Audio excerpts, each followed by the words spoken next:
Welcome to Picks with the Professor, the podcast where a real statistics professor and his cousin Jared and their friend Jake gives you sports betting tips. I'm Professor Sides. You can follow me and find all my picks on Twitter at Professor Sides. You can follow my cousin Jared on Twitter at Cousin Jared and my friend Jake on Twitter at MyFriend_Jake. Today is Friday, February 11th, 2022, and this episode covers today's best college basketball bets. In case you're new here, I built a mathematical model that predicts what the spread and total should be for every Division I college basketball game. That information, along with a graded A, B, or C pick for each of today's games, is available in the Google Sheet linked in the show's description. A picks are the ones I love, B picks are the ones I like, and C picks are the leans. However, please remember that good and bad variance will occur. So as much as I'd like to say the model will be profitable each and every day, that is an impossible reality for any gambler. Yesterday, interesting enough, kind of another microcosm of the overall model. Not great, still up for the week, kind of chugging along here, trying to keep that profit for the week, maybe extend it a little bit tonight with a shorter slate. I will say Clemson, we discussed that one last night. They won where it mattered, which was exerting your physical will and just owning the other team, street fight style. So that's really what matters the most. So that's all I'll say about that. Thank God Wendell Moore is healthy after that.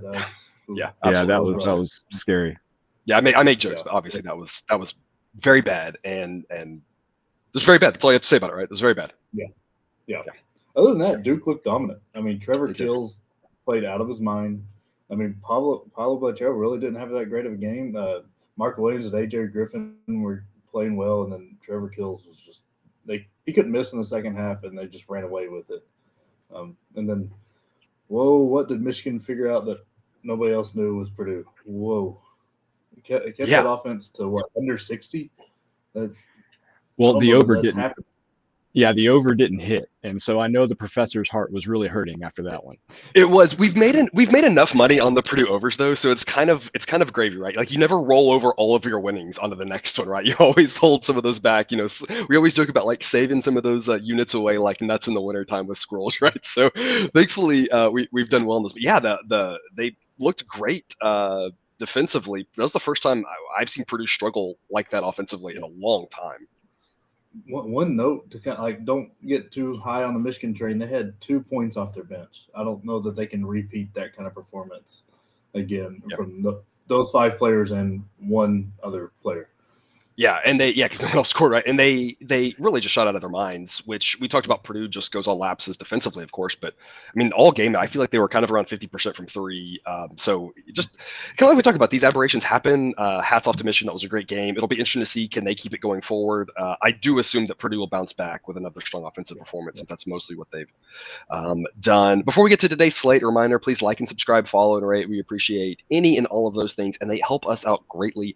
Drop a comment if you're on YouTube. We love those. We try to respond to as many as we can, especially if you have an opinion on the recent changes to the format about the extra picks at the end of the show. Let us know what you like and what you don't. As I already mentioned, a lighter slate tonight. It's also some interesting games. Some of these Monday or Fridays have a bunch of games that aren't interesting, but I think there's a handful that are worth watching tonight. We're going to start off in the early time slot, 7 Eastern, 6 Central. UConn at Xavier. Xavier is a short 1.5 point favorite. The model makes this about a pick 'em, so I have a B pick on UConn plus 1.5. The model's been overrating Xavier, so I'm glad that's come back to earth because they have not been playing very well. Jake, what's your take? Yeah, I'm on this Connecticut team. Like, it's more of a pick against Xavier. They just seem to fall apart during these games and can't pull them out. Like, it's just, I don't really get why they're favored, especially with the way they've been playing. Offensively, they can't get going. They can't figure out any kind of guard play. It's just all Nungy and Fremantle, and their guards just kind of disappear. And then you're going against a really good guard-heavy team in this UConn team with R.J. Cole. As long as Sandongo has a decent game and somewhat contains Nungy and Fremantle, UConn should win this outright. Cousin Jared. So UConn is at the bottom of your power rankings, right? Or is that just football? Are they any good at basketball? Just football. Just football. Okay. They're a little better at basketball. Yeah. Okay, so the model makes this a pick 'em, and I'm a guest on this show. I'm not bounded by the rules of the show. I can It's put in true. a gimmick whenever I want. So I'm putting my first gimmick in here. This is going to be my toss-up special of the day. The model makes this almost exactly a pick 'em, and I'm not a math guy, and Professor, don't tell me if I'm wrong here, but a 50-50 game at plus odds, my expected value is positive. So my play here is going to be UConn on the money line, available at plus 105. So that's my play here. I like it. Yeah, plus odds on any coin toss type game makes a lot of sense. Moving on to the later time slot here, 9 p.m. Eastern, 8 p.m. Central. A little bit of an under the radar game, but one I think should be really interesting. Iona at Siena. Iona is a 9-point road favorite.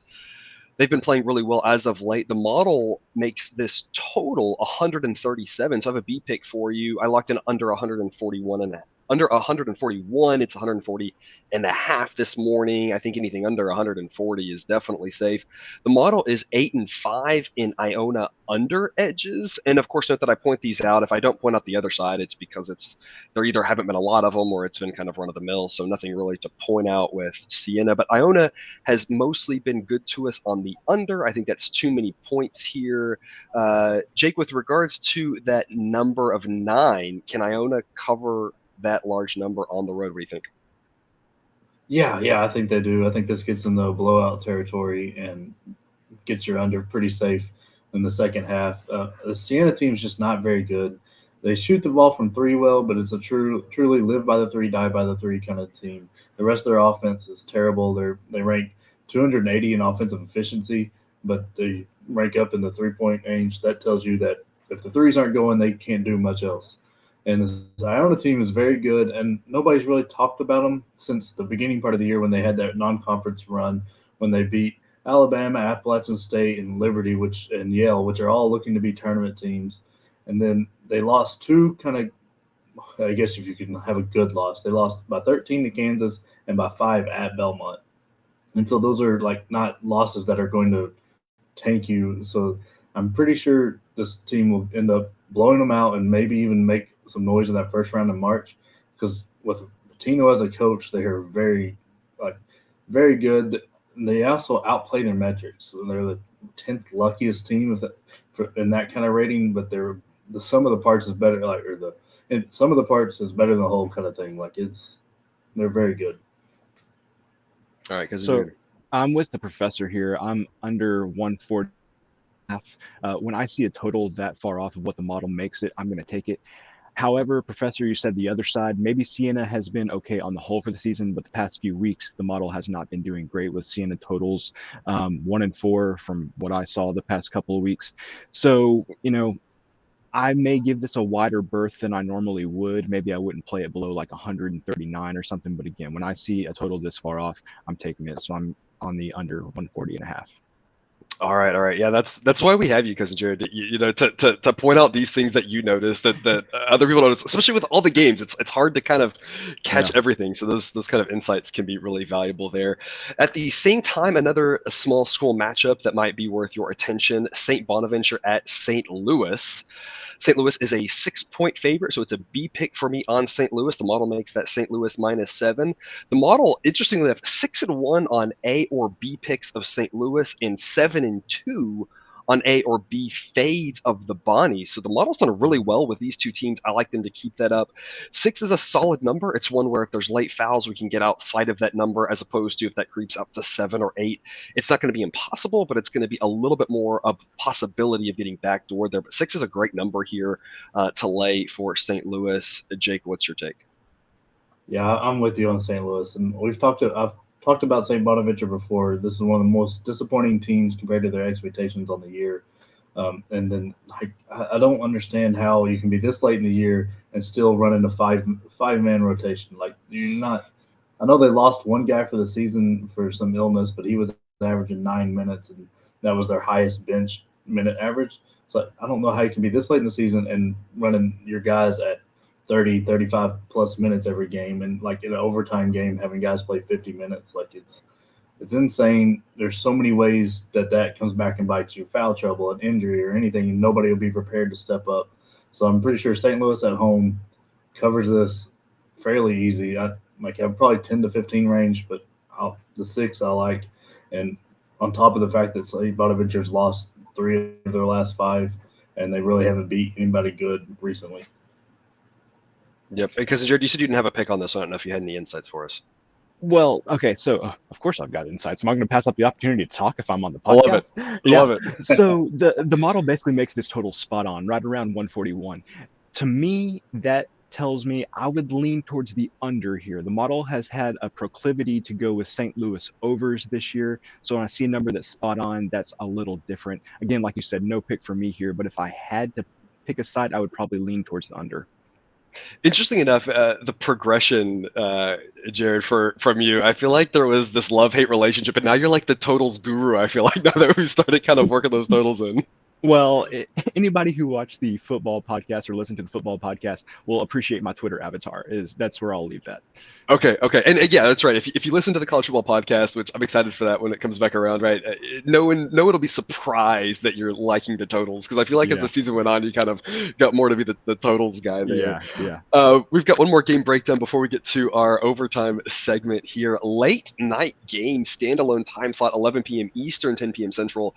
UNLV at Boise State. Boise State is a healthy 8.5-point home favorite with a total of 130.5. I'm taking the under there. The model makes this 128.5. I really like this under. The model is 7-2 on under edges of UNLV. Boise's been a strong under team all season. The model's had a hard time with Boise State, and it's lost some money betting their overs, and they have not. They just grind it out, slow it down. This is a late game. This game might put you to sleep. It's going to be slow. It's going to be boring. Boise State probably gets just a sleepy, lazy win. That's my 2 cents in the game. Jake, what do you have for us? Yeah, this is one of the ones. It'll be a good game if it's early in your time zone. You can watch it. If not, it will put you to sleep because they play late. Yeah. But 2 very good defensive teams. Boise is, I think, ranked 9th in the nation in defensive efficiency. And they've got enough defensively to handle Bryce Hamilton and Jordan McCabe and contain them and get this 10-point win that I think they get. But, man, it makes me a little nervous, so I'm not too confident in this because they shoot so bad free throws. They rank, I think, 355th, hitting 62%. And that's burnt us a couple times this year, like where they've on the line with a chance to ice the game, put it away, get the cover, and they just go over 2, over 4, whatever it is. So just be very careful there. Make sure you're confident in your Boise State pick. But like UNLV is a good team. They just not got enough outside of Orlando or Bryce Hamilton. Like that's really what it comes down to. Yep. Cousin Jared, what you got? I think both of y'all took the words right out of my mouth. I love the underplay here, under 130.5. Jake, you mentioned the defensive metrics for Boise State. They play defense really well. The other thing that I've noticed with UNLV is they seem to let the other team control the pace. So generally, if the model says it's an under, you play it. If they say over, it goes over. The model's been pretty good. And again, if a team wants to go up and down, UNLV will do that. If you want to grind it out like Boise State, UNLV will do that. So I feel good about the under 130.5 here. All right. Makes a lot of sense. Now moving to our overtime segment. I've got this as the A plays. There's only one other A play that I'm going to talk about here because we're saving one for our next segment. So the A plus play of the day, I have Nevada is a 9 p.m. Eastern, 8 p.m. Central tip. Plus 12.5 at Utah State. Sherfield is back for Nevada. That's a difference maker. He averages almost 20 a game. I like this number north of 10. It's great because they shouldn't foul over that number. So obviously Nevada could get blown out. We always talk about there's the chance of that happening. But if it's a close game and there's fouls late, Nevada can lose by 4 on a more closer game. They can lose by 6. They can lose by 8. They can lose by 10. Anything north of 10 I think is great. So that's my A plus play of the day. There are a lot of points with Nevada, which leads us to our Talk Me Out Of segment. Obviously, we can't do talk, in college football season, Cousin Jared, we get to do Clemson every week. It was like somebody was on Clemson, somebody didn't need to be on Clemson, right? And that was a lot of fun. I can't do Clemson every time here with college basketball. They won't play every day. That's apparently bad for the body in basketball, I guess. So we're going to switch it up. We're going to Talk Me Out Of Fresno State today. I've got Fresno State plus 6. That's my other A pick of the night. The model makes this Colorado State -4. The numbers have pegged Colorado State pretty spot on, but they've really underestimated how good Fresno has been. So I like Fresno to keep this close. Obviously, I'd like this a little more when we talk about 7 being a little bit more of a key number in college basketball. I'm afraid of some late fouls there, but in general, I think Fresno is pretty good, a little underrated still, and can keep this game close. So I'm taking those 6 points. Jake, talk me out of Fresno State +6. Look, I love this Fresno State team, just not in this spot. Colorado State is an extremely good offensively team. I'm going to read a couple stats here real quick. They're 11th in offensive efficiency, 9th in effective field goal percentage, 23 in three-point shooting, 10th in free throw, and 23rd in turnovers. They don't make mistakes offensively. As long as they're shooting well, not many teams can keep up with them, and they're not dependent on one guy. I mean, David Roddy is amazing. A very, very good player. And to be as undersized as he is, he plays big, hits the three, makes a matchup nightmare for anybody. And then Isaiah Stevens can shoot the lights out when he gets going. But at home, it's a different ball game. And Fresno State is just too dependent on Orlando Robinson, who's an incredible player. He's a lot of fun to watch, can just dominate a game when he gets going, but it's too dependent on him. If Colorado State can make him inefficient, they cover this easily. And I think the one number you talked about that worries me the most there is the free throw shooting, because, again, Colorado State is the better team at home. You kind of expect this to be Colorado State by 3 or by 8 with a minute and a half to go, either one, and the number be in play. And obviously, again, Fresno State might win on the road or Colorado State might blow them outright. You just never really know. But there's a lot of if you play this game 100 times, a lot of them have Colorado State with a small lead later in the game, and that free throw shooting might be the difference. That's kind of what worries me. I'm still trusting the process though on Fresno State. We'll call this Judge Jared, right? Who was more convincing in the argument? What's the right side? So I'm going to go with neither of you were convincing enough. And where do you think I'm going to go with this? I'm going to go look at the total.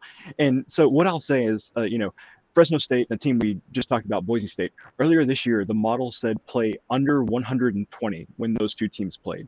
So it's an insanely low number. Yes. So generally, when Boise State or Fresno State play, they say the under is the safest bet. The model actually says play the over in this Fresno State-Colorado State game. So when it tells me to play a Fresno State over, it gets my attention.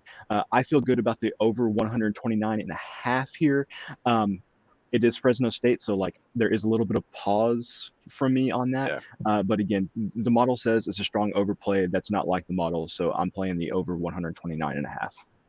And it's interesting, you kind of mentioned this with UNLV. We talk about some of these schools who are good. Fresno State's a good team, don't get me wrong, but maybe not quite as good as their opponent, sometimes being more, we play to your pace because you can kind of control the game, right? And that would play into our advantage here with this, because Fresno State is the one that wants to keep it under. Colorado State wants to kind of play a little bit more of a smoother game. And so if Colorado State has their way with the tempo, that would lead to an overplay as well there.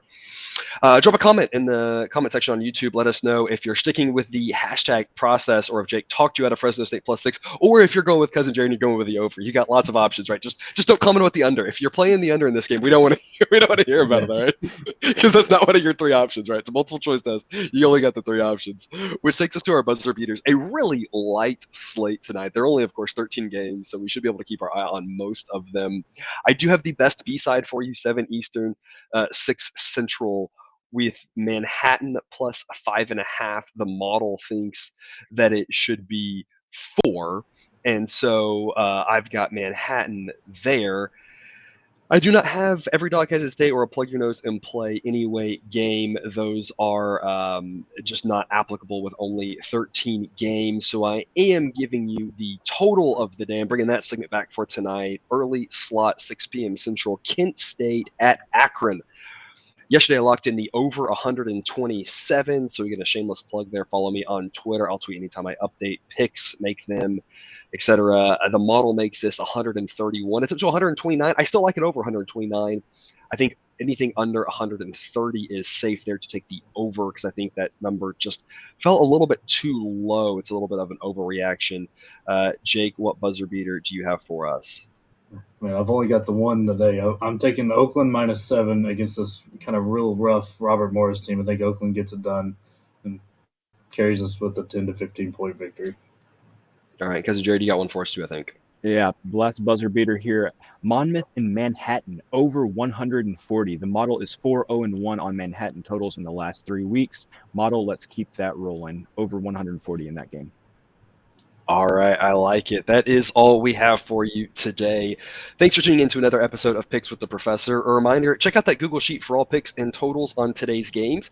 If you haven't done so yet, click that subscribe button. We will get you a new episode every weekday of the college basketball season, and that live Q&A episode. That's tomorrow morning, Saturday, 9 a.m. Eastern, 8 a.m. Central. We will see you then. Remember, you can eat your betting money, but please don't bet your eating money.